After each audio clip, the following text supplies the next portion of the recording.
Sentire Media. Hello, you. You're listening to A History of Italy.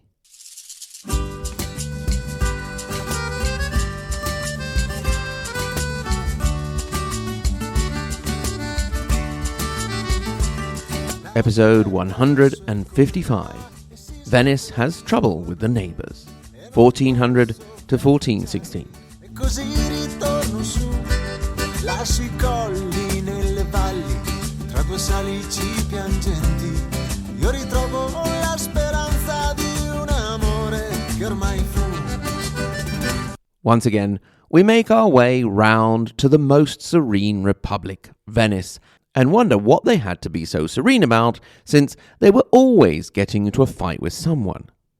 We will see that the 15th century for them would be no different, as they grew to even greater splendour at the same time as they faced perhaps their most deadly threat, with the situation in the Mediterranean changing what had more or less been the dominance of the Italian maritime republics, particularly Venice and Genoa, for centuries. From an organisational point of view, the government of the Republic had reached a complicated balance of checks and indeed balances that favoured the merchant oligarchy of the most prominent families, but never really allowing one to dominate for a long time, and any attempt at doing so was immediately suppressed. The church was kept in its place in the Republic, and it was not allowed to interfere in government and had to deal exclusively with spiritual things. The bishops were elected by the Senate, and Rome had to simply ratify and deal with it. Having mentioned the Senate, that was only part of the complicated pyramid of power. The main source of legitimacy came from the Maggior Consiglio, the Greater Council, but that was a mammoth of a body with 1,500 members at the start of the 1400s, which would reach up to 2,000. It mainly convened for elections. More practical day-to-day stuff was managed by the Consiglio dei Pregadi, more commonly known as the aforementioned Senate, with a more manageable 120 members. Theoretically at the same level of the Senate was the Council of the Ten, which was a really rubbish name for it because most of the time there were 17 of them, since the doge and the members of the signoria were always present at the meetings. Even this illustrious council, which included the doge, the head of the republic, had power checks, being elected by the Maggior Consiglio every 6 months, with the head of the council staying in charge for only a month, in which they had to live in total social isolation to avoid the temptation of corruption. Below them was the collegio, comparable to a modern-day cabinet, with ministers for war on land and sea, and so on. Then there were other sub-councils and bits and bobs, but we don't want to go into that too much. Of all these chaps, the doge was the only one elected for life, usually at the end of an illustrious career of service to the state and good business, so not a lot of time left in general. By the 15th century, his power was more representative than really effective, but a charismatic and influential doge could definitely leave a mark. The doge for the time span we're covering here was Michele Steno. We mentioned him mainly because his wife had an amusing name, Marina Gallina, Marina Chicken. The city of Venice itself was an international marvel. Aside from the characteristic layout we can still admire today with the canals and the calli, the small alley-like streets, it was one of the first cities in Europe to be cobbled in many areas and even to have public illumination. Of course, this was still over 6 centuries ago, so you could admire the cobbled streets and illumination, but you could also happen to encounter a marauding band of grazing pigs from the monastery of Sant'Antonio Abate, who had the run of the city and would until 1409, when they were confined to their monastery lands. Now, all the splendid splendor of the 15th century was not quite splendoring when the century started. Indeed, in 1400 to 1402, Venice, like most of Italy, was worried about the aggressive expansion of the Duchy of Milan under the first Duke, Gian Galeazzo Visconti. However, the chap died in 1402, and we know that nothing makes it difficult for you to continue aggressively expanding the Duchy of Milan like your own death. Milan was not the only threat around then. At the time, the powerful da Carrara family were still signori, the lords of Padua, and had expanded from there all the way to the shores of Lake Garda to the west.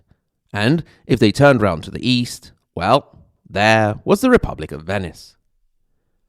We've mentioned the da Carrara in passing a few times. Da Carrara means from Carrara, which is a town in current-day Tuscany. If you're at all interested in sculpture and architecture, this is where the Carrara marble comes from. It is also a seaside place, but you have to have a pretty healthy bank account balance to go there for your holidays.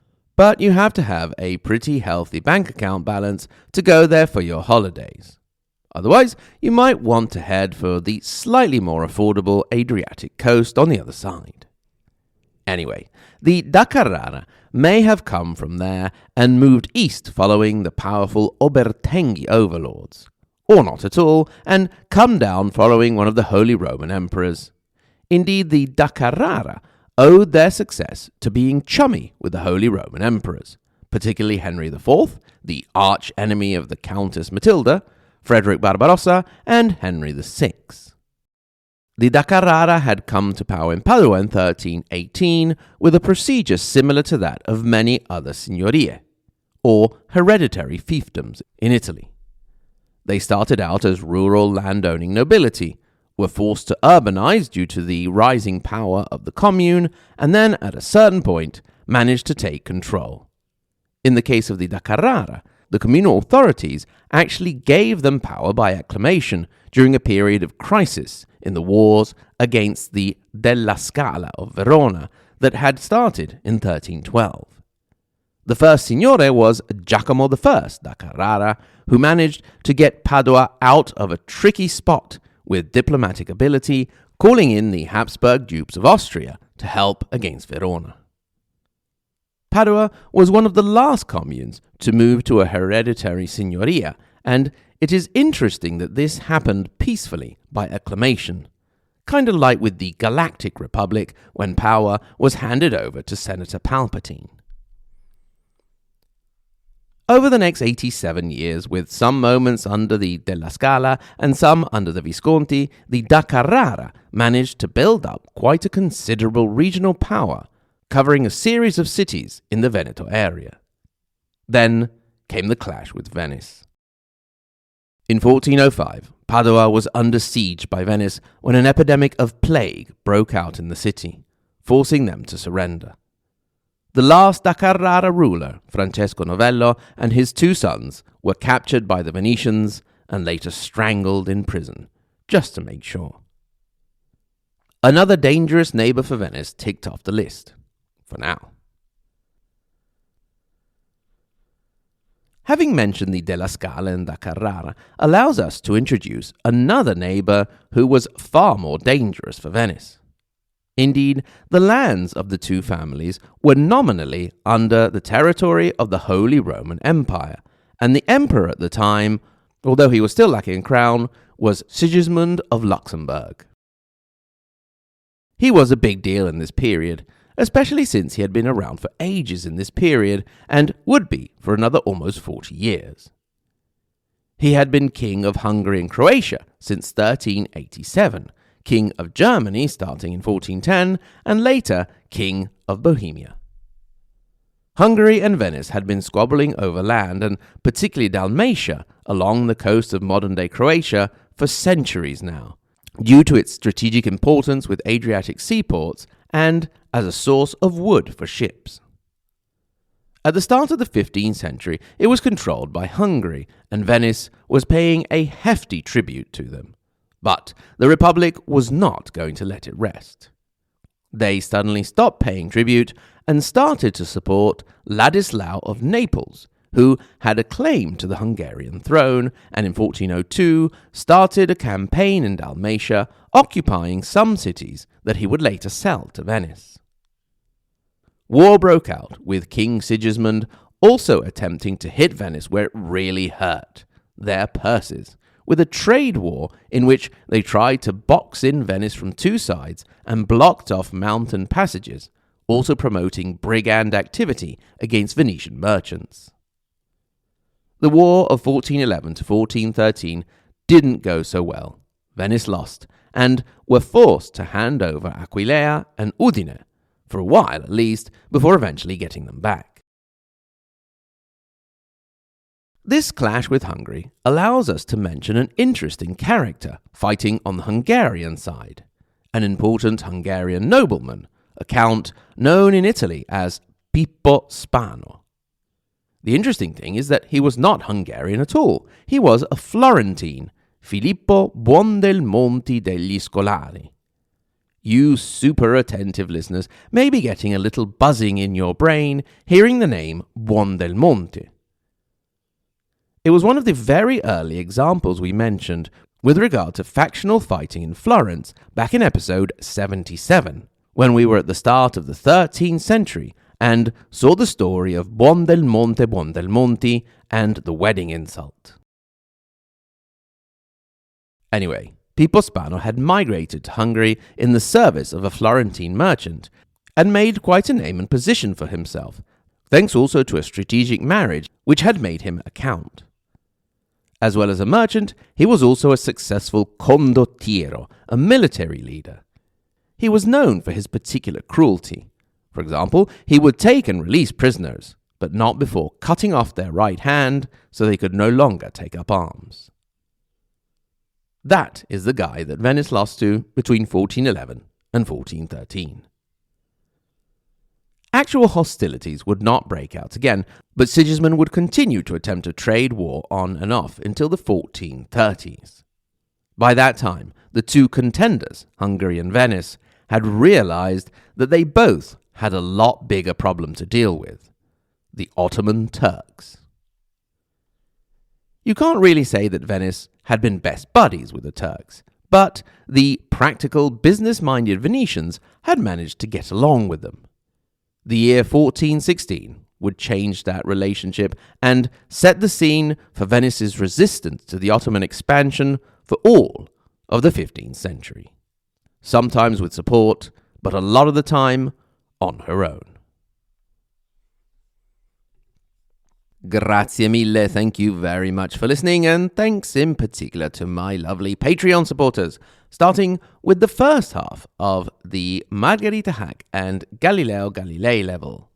And they are Alison, Amanda, Anthony, Brian, Elaine, Cindy, David, Dean, Dominique, Emily, Eric, Federica, Francisco, Gabriel, George, Greg, Gunnar, Ignazio, Il Valentino, Jacob, Jeff, Jeff S., Jeffrey W., John W., Jordan, and Juan Diego, and of course the tippy-top Maria Montessori and Dante Alighieri level, Paolo, Lisa K., Andrew, Peter, David, Rinat, David C., Oak, J., Sen, David A., Karen, and Peter.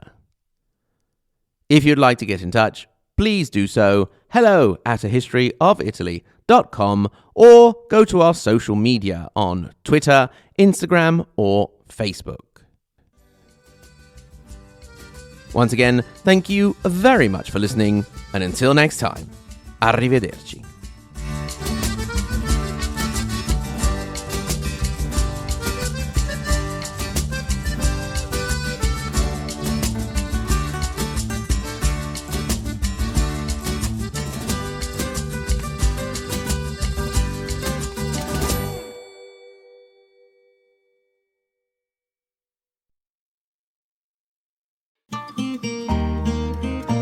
Sentire Media. Hey, podcast producers and show hosts. Do you want to join a podcast network that celebrates all things Italian? At Sentire Media, we understand the allure of Italy and its unique culture. Our devoted team of hosts and producers are all driven by their shared passion for Italy.